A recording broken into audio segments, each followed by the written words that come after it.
आजचा digital platform आणि online बँकिंगचा वापर जेवढा सोपा झालाय तितकाच तो अजाणतेपणामुळे अत्यंत धोकादायक ठरत आहे। दररोज देशात कोट्यवधी रुपयांची सायबर फसवणूक होते, पण हे चोरीचे पैसे शेवटी जातात कुठे? तुमच्या आमच्यासारख्या सामान्य नागरिकांचे बँक खाते नकळत गुन्हेगारांचे हत्यार कसे बनते?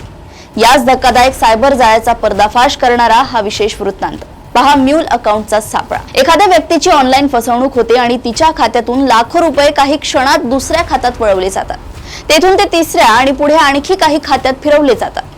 फसवणूक झालेल्या रकमेचा माग काढताना तपास यंत्रणांना एकामागून एक अनेक खाती सापडतात। मात्र धक्कादायक बाब म्हणजे यातील अनेक खात्यांचे मूळ मालक प्रत्यक्ष गुन्ह्यात सहभागी नसतात। त्यांनी केवळ काही हजार रुपयांच्या कमिशनच्या मोहात पडून आपले बँक खाते दुसऱ्या व्यक्तीला वापरायला दिलेले असतात। सायबर गुन्हेगारांसाठी लुटलेल्या पैशांचा माग लपवण्याचे आणि पोलिसांना गुंगारा देण्याचे प्रभावी माध्यम ठरणारी ही बँक खातीच म्हणजेच म्यूल अकाउंट म्हणून ओळखली जातात। महाराष्ट्रात उघडकीस आलेल्या एका आंतरराज्य प्रकरणावरून ही म्यूल खात्यांची साखळी एका शहरापुरती मर्यादित नसून संपूर्ण देशभर पसरल्याचे स्पष्ट झाले आहे।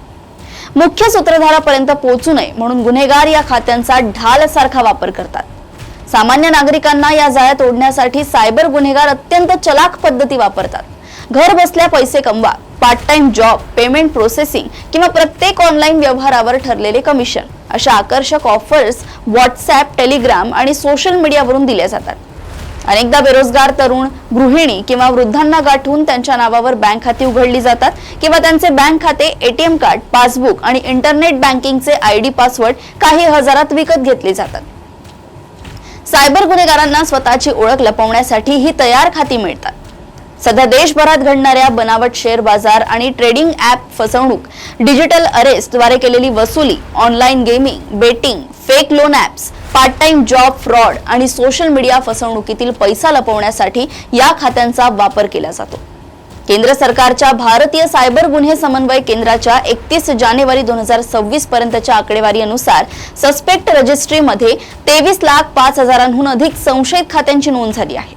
तसेच 27,37,000 लेयर 1 म्यूल खात्यांची माहिती तपास यंत्रणांसोबत सामायिक करण्यात आली आहे। या म्यूल खात्यांच्या माध्यमातून चाललेले तब्बल 9,518 कोटी 91 लाख रुपयांचे बेकायदेशीर व्यवहार रोखण्यात यंत्रणांना यश आले आहे।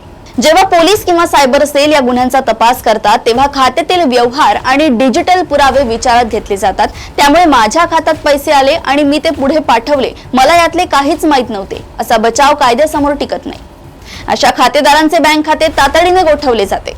भविष्यात बँकिंग सेवेवर बंदी येते। पोलीस चौकशी आणि थेट न्यायालयीन खटल्याला सह आरोपी म्हणून सामोरे जावे लागते। त्यामुळे थोड्याशा कमिशनच्या आमिषाला बळी न पडता आपले बँक खाते, एटीएम कार्ड, पासबुक किंवा ओटीपी कधीही कोणत्याही अनोळखी व्यक्तीला वापरण्यासाठी देऊ नका। अशाच घडामोडी व अपडेट्स मी ऐश्वर्या आपल्यापर्यंत घेऊन येत राहील। तोपर्यंत बघत राहा देशोन्नती। नमस्कार।